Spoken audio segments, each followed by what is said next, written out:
kuna padri baba yangu na mzee sana wa miaka 106 ambaye amefika hapa. Yeye atasema neno tu kwa niaba yetu na muone.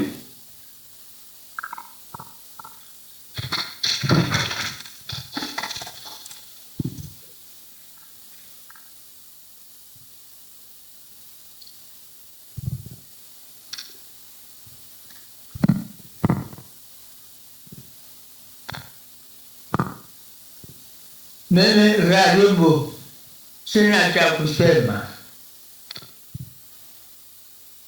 Huyu alikuwa rafiki yangu sana, nalikaa hapa tukafanya mambo mengi pamoja, na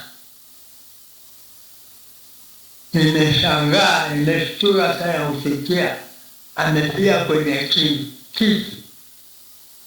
Mungu alipenda kwa sababu hakutaka asumbuliwe na kukaa kitandani. Kwa hivyo naungana na nyinyi wote